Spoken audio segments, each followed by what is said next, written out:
6월 첫 번째 주일입니다. 오늘도 주님 앞에 세상의 모든 것 내려놓고 주님 앞에 나온 여러분들에게 하나님의 위로와 평강 함께 하심과 그 능력을 덧입는 역사가 있기를 축원합니다.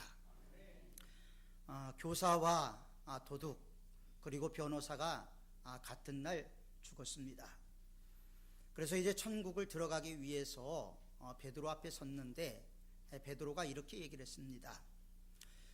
지금은 천국에는 사람이 많아서 이제 시험을 통과해야지만이 이 천국에 들어갈 수가 있습니다. 이야기를 했습니다. 그리고 가장 먼저 교사에게 질문을 던졌습니다. 빙하에 부딪혀서 파손된 그 유명한 배의 이름이 무엇입니까? 그러자 선생님이 타이타닉호요. 그렇게 얘기를 하고 통과를 해서 천국에 들어가게 됐습니다. 두 번째로 도둑이 베드로 앞에 섰습니다. 베드로가 또 물었습니다. 타이타닉호에 탔다가 숨진 사람은 몇 명입니까? 도둑이 다행히 타이타닉호 영화를 본 적이 있어서 기억을 해놓고 1517명이요 이렇게 이야기를 했습니다. 그래서 통과를 해서 천국에 들어가게 됐습니다. 세 번째 이제 변호사가 이제 베드로 앞에 섰는데 베드로가 이렇게 문제를 냈습니다. 1517명의 이름을 대시오. 여러분, 이 이야기를 왜 드리느냐 하면 천국에 들어가는 것이 쉬운 것인가 어려운 것인가 하는 것이 오늘 우리가 나눌 말씀이기 때문에 그렇습니다. 여기 계신 모든 분들은 예수님을 구주로 믿었기 때문에 내가 천국에 간다라는 것에 대해서 한 번도 의심하지 않고 그대로 믿고 지금까지 살아오셨습니다. 당연히 천국에 간다고 생각을 하고 있습니다. 그런데 우리가 신앙생활하면서 심각하게 고민해야 될 문제가 나는 과연 천국에 갈 수 있는가 하는 문제입니다. 신앙생활을 하면서 우리가 심각하게 한 번 정도 고민해야 될 내용이 나는 하나님 나라에 들어갈 준비가 되어 있는가, 들어갈 수 있는가, 이런 생각을 해봐야 한다는 것입니다. 여러분들 스스로에게 한번 물어보십시오. 나는 하나님의 나라에 들어갈 수 있을까? 아니, 없을까? 여러분들은 구원받은 사람들이 많다고 생각하십니까? 아니면 적다고 생각하십니까? 우리는 교회에 나와서 삼은교회 공동체를 이루기 때문에 여기 계신 모든 분들이 천국에 갈 것이다라는 믿음을 가지고 있습니다.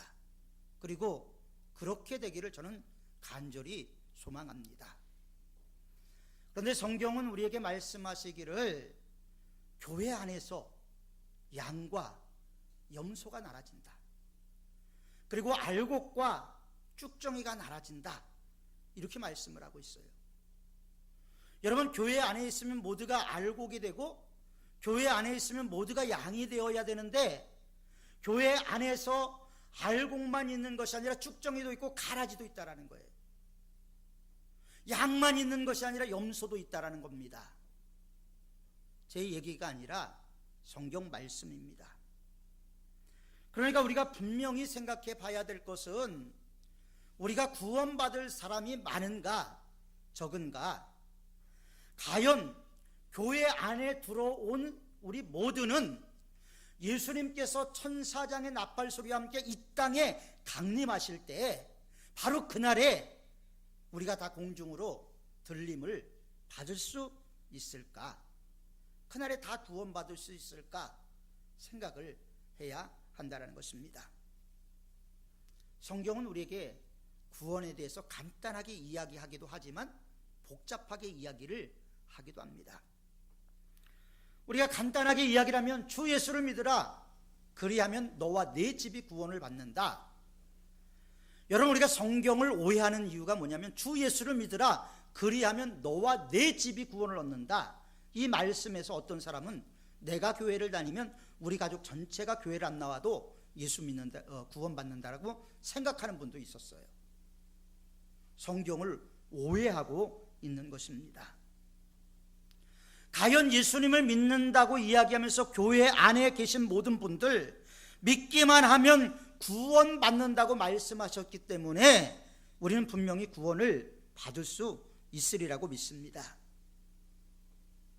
그런데 정말 교회에 다닌다고 그 이유 하나만으로 우리가 구원을 받을 수 있을까요? 우리가 영원한 복락의 세계에 들어갈 수 있을까요?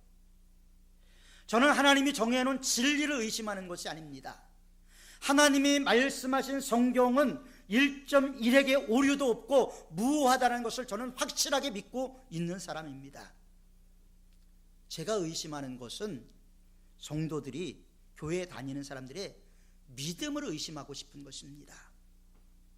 정말 교회에 다니는 사람들이 믿기만 하면 구원을 받는 것일까? 올바른 믿음의 고백, 그리고 죄에 대한 돌아섬, 그리고 하나님 앞에서 온전하여 짐, 이것이 없이 그냥 예수 믿으면 구원을 받는 것일까? 믿는다고 고백했으니까 한 사람도 빠짐없이 과연 구원을 받을까? 저는 하나님의 말씀이 그렇다고 말씀하기 때문에 그러기를 원합니다. 그런데 세상에 보는 교회 안에 있는 사람들의 모습이 그렇지가 않다라는 것입니다. 세상 사람들의 눈에 비친 교회의 모습은 너무나 천박한 부분들이 있다라는 거예요. 하나님을 믿는 하나님의 자녀의 거룩성을 잃어버리고 참다운 하나님의 자녀의 모습을 잃어버리고 행동하는 사람들이 교회 안에 너무나 많기 때문에 그렇습니다. 미성숙한 사람들이 많이 있죠. 그렇다고 제가 행위로 구원을 받는다, 그렇게 이야기하지 않습니다. 왜? 행위로 구원을 받을 수 있는 사람은 아무도 없기 때문에 그렇습니다. 만약에 우리가 행위로 구원을 받는다면 예수 그리스도의 십자가의 공로를 무시하는 처사가 되는 것이기 때문에 우리는 예수 그리스도를 통해서만 구원을 받습니다. 우리는 구원을 위해서 할 일이 아무것도 없지요. 오직 주님께서 완벽하게 이루어 놓으셨습니다. 그렇다면 구원을 받느냐 안 받느냐, 이 문제는 그리스도 예수께서 이미 다 완성해 놨기 때문에 그 다음에 우리들의 몫이 있는 것이 아닐까 생각해 봐야 되지 않겠습니까? 예수님이 완벽하게 준비한 것이 진정 완벽하게 되기 위해서는 우리 믿음의 계시를 통한 결단이 분명히 있어야 하는 것이죠. 우리의 신앙의 현조소를 한번 돌아볼 필요가 분명히 있습니다. 그리고 내가 구원받기에 합당한 믿음의 소유자인가? 지금 내 신앙의 모습을 보면서 주님이 바라만 봐도 기뻐하시고 웃으실까? 아니면 지금 나의 모습을 보고 주님께서 슬퍼하시며 우실까? 우리가 생각해 봐야 되지 않겠습니까? 우리는 너무나 신앙의 초점을 주님께서 완성한 그곳에만 초점을 맞췄지 우리의 삶의 변화에 대해서는 이야기하지 않았다라는 겁니다. 구원에 관해서는 예수님을 믿어서 구원을 받는다, 아주 간단하지요. 어려우면 구원받을 사람이 없겠지요. 복음성가 중에 그러나 이런 복음성가가 있습니다. 그리 쉽지 않아요. 천국 가는 길이. 그 길엔 어려움이 많아요. 우리는 너무나 쉽게 생각하고 있는데 성경은 쉬운 길만이 아니다라고 또 우리에게 이야기를 합니다. 그럼 우리가 좀 헷갈리죠. 천국 가는 길, 그렇게 쉽게만 생각해서는 안 될 것입니다. 그리고 천국 가는 길을 너무나 쉽게 생각하기 때문에 예수 믿는 사람들의 생활에 문제가 있는 거예요. 생활에 변화가 없습니다. 일단 예수 믿기만 하면 구원받았기 때문에 무슨 일이든지 해도 된다라고 생각하는 사람도 있어요. 구원파가 그렇습니다. 구원파는 예수님이 십자가에서 다 이루셨기 때문에 예수 믿고 나서 지은 죄는 문제가 없다, 이렇게 이야기를 하고 가르쳐요. 그런데 성경이 그렇게 이야기를 하느냐? 우리는 성경대로 믿어야 되는 사람 아닙니까? 일단 예수 믿기만 하면 무슨 일을 해도 구원을 받는다. 오히려 성경은 우리에게 예수 믿고 나서 더 높은 수준의 윤리적인 삶, 더 높은 수준의 경건한 삶을 우리에게 요구하고 있습니다. 그리스도인이기 때문에 세상 사람들이 우리를 보고 하나님을 바라봅니다. 우리를 어떠한 모습으로 세상을 살아가느냐가 우리가 세상에 비춰지는 하나님의 모습이 될 수 있다는 것을 우리는 분명히 알아야죠. 성경은 하나님이 탄식하면서 너희의 행위로 인하여 만군의 여호와가 욕을 먹는도다, 탄식하는 부분들이 있어요. 우리의 행위로, 우리의 말로 살아계신 전능하신 하나님이 욕을 먹을 수 있다는 것을 우리는 알면서 믿음 생활을 해야 하는 것입니다. 사랑하는 성도 여러분, 구원받는 것은 어려운 것입니다. 다시 묻겠습니다. 구원받을 사람이 많을까요? 적을까요? 고맙게도요, 이 질문을 해준 사람이 있어요. 오늘 성경에 보면 이 질문을 해준 사람이 있습니다. 우리가 천국 갈 사람이 많냐 적냐, 우리가 그것에 대해서 결론을 내릴 수 없는데 그 질문에 대해서 예수님이 결론을 내려주셨다는 거예요. 그게 오늘 우리가 읽은 본문의 말씀입니다. 오늘 본문의 말씀은 예수님께서 각 촌, 각 마을로 다니면서 복음을 전하셨어요. 하나님 나라를 가르치셨습니다. 그때 한 사람이 나와서 23절에 보면 주여 구원 얻을 자가 적으니까 물어봤어요. 그때 예수님께서 뭐라고 말씀하셨냐면 좁은 문으로 가라, 좁은 문으로 가라. 왜 좁은 문으로 들어가라고 말씀하셨을까요? 들어가기를 구하여도 못하는 자가 많다고 말씀을 하십니다. 그럼 이 말씀을 통해서 우리가 보면 천국 갈 사람이 많을까요? 적을까요? 예수님의 말씀입니다. 우리는 예수님의 이 말씀을 충격적으로 받아들일 수밖에 없어요. 왜냐하면 나는 구원받았다고 생각하고 난 천국 간다고 우리 모두가 확신하고 있기 때문입니다. 결코 예수님이 구원받는 것이 쉽지 않다고 말씀하신 내용을 우리는 심도 있게 살펴봐야 되지 않겠습니까? 구원받은 사람들이 적다면 구원받는 것이 어렵다는 의미일 수도 있겠지요. 들어가기를 구하여도 못하는 자가 많다라고 예수님께서 말씀을 하셨습니다. 쉽지 않다는 얘기겠죠. 그 다음 말씀을 읽어보면 이 진리의 말씀이 더 정확합니다. 우리 모두 25절부터 28절까지의 말씀을 우리 한번 함께 읽기를 원합니다. 25절부터 28절까지의 말씀입니다. 집주인이 일어나 문을 한번 닫은 후에 너희가 밖에 서서 문을 두드리며 주여 열어주소서 하면 그가 대답하여 이르되 나는 너희가 어디에서 온 자인지를 알지 못하노라 하리니 그때 너희가 말하되 우리는 주 앞에서 먹고 마셨으며 주는 또한 우리를 길거리에서 가르치셨나이다 하나 그가 너희에게 말하여 이르되 나는 너희가 어디에서 왔는지 알지 못하노라. 행악하는 모든 자들아 나를 떠나 가라 하리라.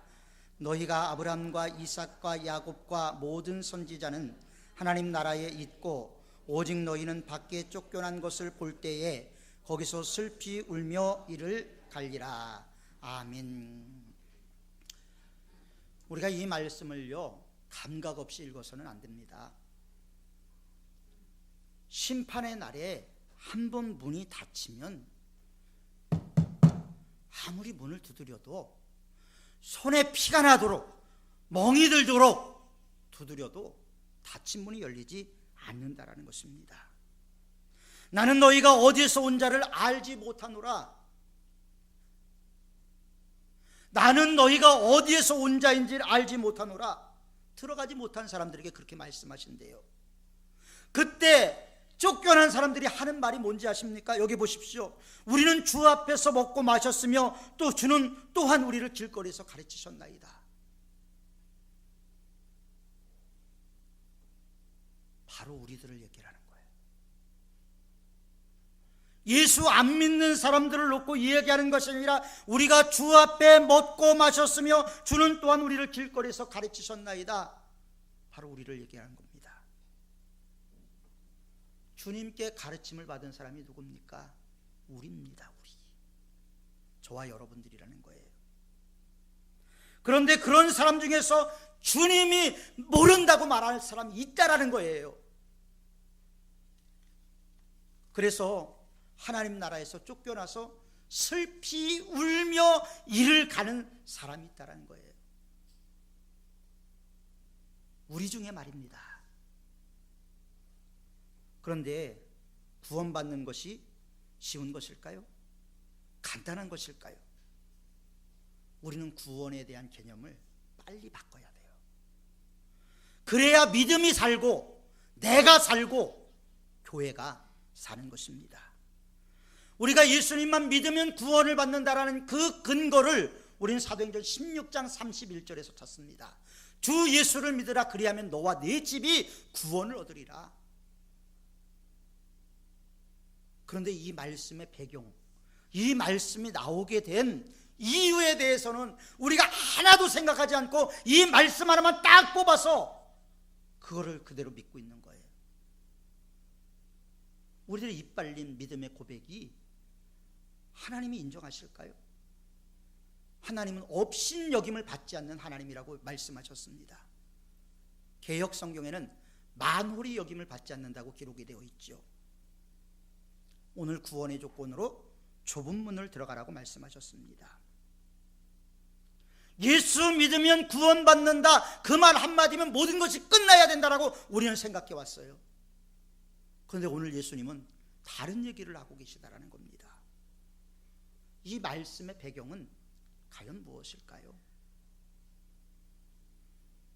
사도 바울이 빌립보에서 귀신 들린 여종을 쫓아냈습니다. 귀신 들린 여종을 쫓아내니까 그 여종을 통해서 돈을 벌던 사람들이 이익이 없어져서 공회에 고발을 했어요. 그래서 사도 바울과 실라는 감옥에 갇히고 매를 맞게 됩니다. 심하게 매질을 당했죠. 그런데 밤중에 바울과 실라가 뭐를 했냐면요, 밤만 되면 맞은 부분들 더 아프잖아요. 우리가 감기 몸살을 앓다 보면 낮보다 밤이 더 아픕니다. 밤이 더 힘들지요. 그런데 밤에 사도 바울은 그 아픈 것을 무릅쓰고 뭘 했냐면 찬송을 불렀어요. 어떤 분은 이것을 심야의 찬송이라고 이야기를 했습니다.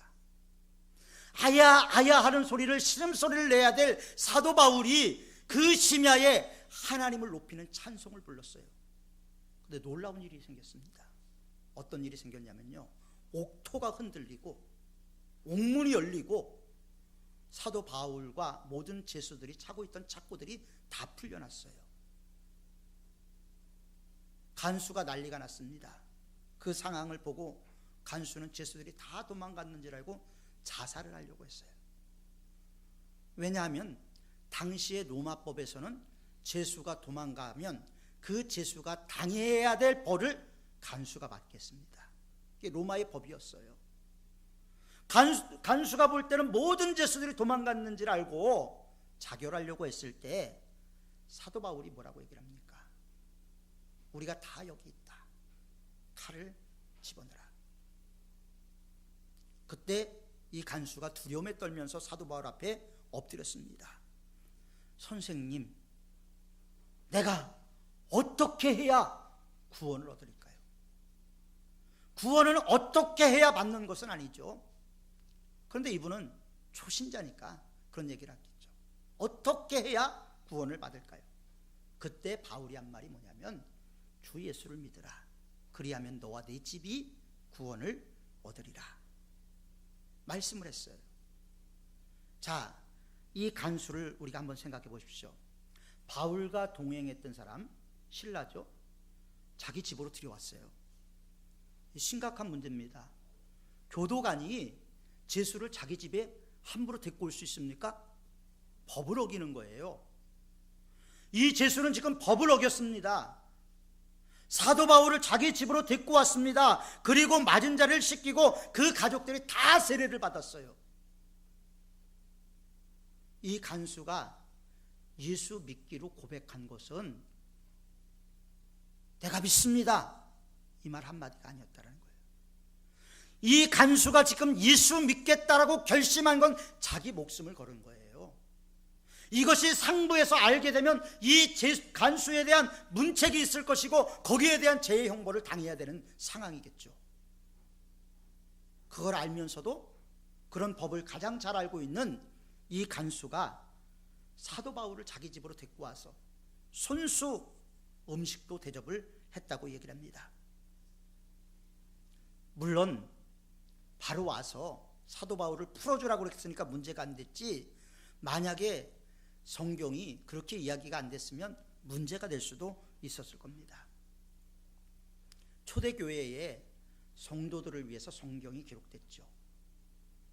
근데 초대교회 그리스도인들은요, 예수 믿는다라는 것이 무엇인지를 알았어요. 초대교회는요, 박해를 받았습니다. 로마의 10명의 황제가 기독교를 박해했습니다. 주후 64년 네로 황제가 로마에 불을 지르면서 원형 경기장에서 굶주린 사자에게 던져주면서 시작됐던 그런 환난과 박해가 로마의 10명의 황제들이 박해를 했어요. 그래서 교회 역사에서는 제10박해 이렇게 얘기를 합니다. 그 가운데서는 인들을 색출해서 아주 처절하게 죽였던 사람도 있죠. 도미티아누스 황제입니다. 마르쿠스 아울리우스 황제는 기독교는 너무나 비성적이다 그래서 박해를 했어요. 10명의 황제들이 박해를 했어요. 초대교회에서요, 예수님 믿는다라는 말은요, 내 목숨을 내놔야 되는 거예요. 초대교회에 내가 그리스도인이다라고 고백하는 것은 난 죽을 준비가 되어 있습니다, 그런 상황이었다라는 거예요. 생명을 잃을 수도 있고 직업을 박탈당할 수도 있고 사람들로부터 소외될 수도 있고 감옥에 갇힐 수도 있고 심지어는 원형 경기장에서 굶주린 사자에게 던져질 수도 있고 십자가에 처형될 수도 있고 불에 태워 죽이는 화형을 당할 수도 있는 상황이었습니다. 초대교회가 그랬어요. 그런 형벌들이 있었습니다. 사도 바울도 목베임을 당해서 순교를 하지 않습니까? 그런데 이런 상황에서의 믿음과 우리가 이야기하는 믿음, 믿기만 하면 우리들식의 얄팍한 것을 갖고 구원을 받았다고 이야기할 수 있을까요? 초대교회 그리스도인들의 믿음의 분량을 놓고 성경을 보는 것과 우리들의 믿음의 분량을 놓고 성경을 보는 것은 분명히 다른 거예요. 성경은 초대교회 그리스도인들을 위해서 기록됐다는 거죠. 목사가 이런 설교를 하는 게 참 힘이 듭니다. 그런데 성경은 그렇게 기록이 되어 있기 때문이죠. 예수님께서 우리를 위해서 십자가를 지시고 모든 혹독한 고난을 다 당하셨습니다. 우리의 문제가 다 해결됐어요. 하나님의 입장에서 볼 때는, 예수님의 기준에서 볼 때는 모든 것이 다 해결됐어요. 그 다음 문제는 뭘까요? 우리입니다. 우리. 저와 여러분이라는 거죠.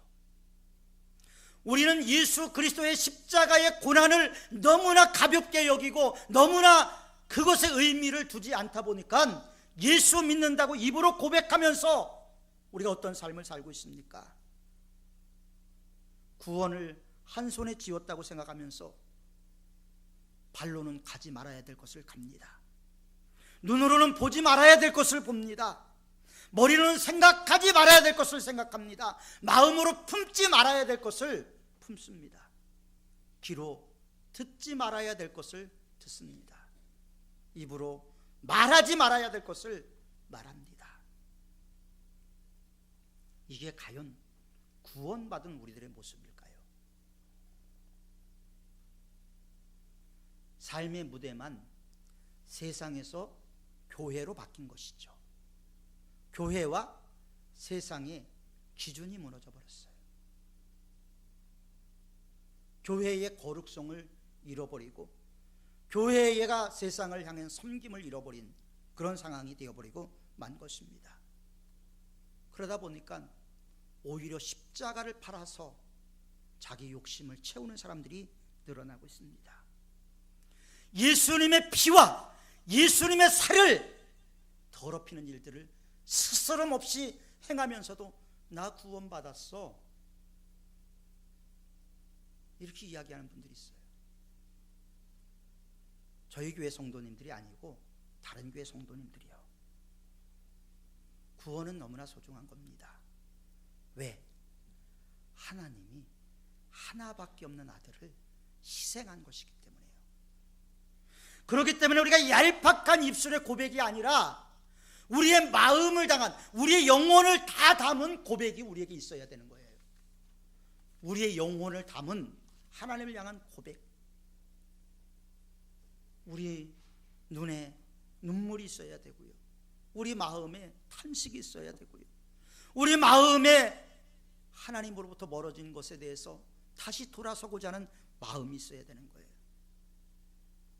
적어도 예수님의 희생에 어울리는 우리의 수준을 만들어 가야 되지 않겠습니까? 성경은 너희 구원을 온전히 이루라.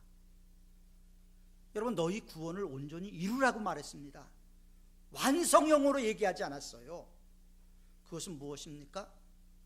저는 봤어요. 청년 시절에 엄청 뜨거운 열기를 갖고 있는 아이들을 봤어요. 청년부를 지도할 때 청년들이 80명 정도 출석을 했습니다. 막 찬양을 부를 때 눈물을 흘리면서 감격적으로 찬양했던 애들이 예배 끝나고 그룹으로 지어서 술집에 가는 모습도 봤어요. 진정한 마음이 아니라 감정으로만 느낀 거죠. 예수 그리스도의 고난을, 그 의미를 우리는 다시 한번 생각해 봐야 되지 않겠습니까? 주님은 우리에게 사실 많은 걸 요구하는 게 아니에요. 믿니? 그러면 믿는 모습을 보여라, 이거예요. 세상 사람들 같이 하지 말고 믿는 사람의 모습 보여줘라. 그렇게 변화되어 가라. 젊어서 신학교를 가겠다고 뜨거운 열정이 있는 것 같은데 학교를 졸업하면 교회를 떠나는 사람들도 종종 봤습니다. 무엇을 얘기를 하는 겁니까? 주님 믿는다고, 난 신학교 가서 내 삶을 평생 바치겠다고 저하고 상담도 했던 애들이 있어요. 우리 해성교회 부목사로 있었던 문요한 목사라고 있습니다. 제가 교육 목사로 있을 때 우리 청년이었고 찬양단 리더였습니다. 제가 반대해서 4년 동안 신학교를 들어가겠다는 걸 제가 반대해서 못 들어갔어요. 마지막에 제가 허락을 해서 신학교를 들어갔는데 한 번에 합격을 했어요. 지금 미국에 유학 가 있는데요. 무엇을 얘기를 하는 겁니까? 하나님의 때를 기다리는 것도 필요하겠죠. 내 감정으로 하나님께 헌신하겠다, 내 감정으로 하면 다 무너질 수밖에 없는 거예요. 하나님의 은혜를 주셔야 되는 거죠. 믿음의 인플레이를 우리는 버려야 돼요. 우린 너무나 값싼 믿음에 사로잡혀 있습니다. 우리가 값싼 믿음으로 구원을 받을 것으로 착각하며 이 시대 교회가 타협해 왔어요. 초대교회 그리스도인들은 목숨을 걸었는데 우리는 그래, 어쩔 수 없지 뭐, 상황이 그러니까. 상황윤리라는 것을 만들어내서 거기에 맞게 맞춰버렸어요. 하나님의 말씀이 기준이 아니라 우리의 생각, 우리의 판단이 기준이 되어버리고 말았어요. 우리가 어디로 돌아가야 되겠습니까? 말씀으로 돌아가야 되는 거예요. 그게 내가 사는 길이에요. 내 영혼이 사는 길입니다. 우리 가정이 사는 길입니다. 교회가 사는 길이에요. 자, 우리는 말씀 앞에서 어떻게 해야 될까요? 내 삶을 주님께 드리는 마음이 회복이 돼야 되는 거예요.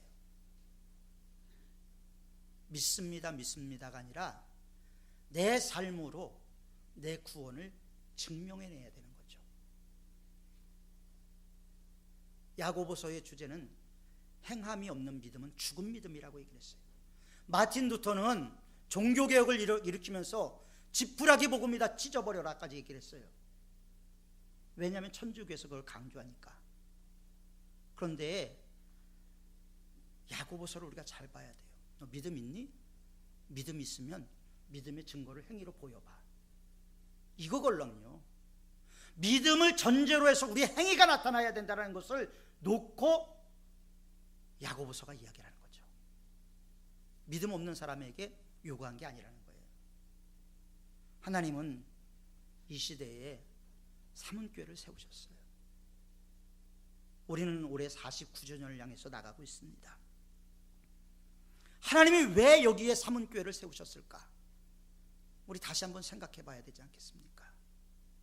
그리고 구원의 가치, 믿음의 가치, 신앙의 가치를 회복해야 되지 않겠습니까? 땅에 떨어져 짓밟히는 하나님의 영광을 우리가 다시 일으켜 세워야 되지 않겠습니까? 이것을 위해서 우리는 뜨겁게 기도해야 됩니다. 하나님 앞에 가슴 치면서 회개해야 됩니다. 쉬운 일 아닙니다. 그러나 우리가 그렇게 조금씩이라도 나가기를 하나님은 원하고 계시는 거예요.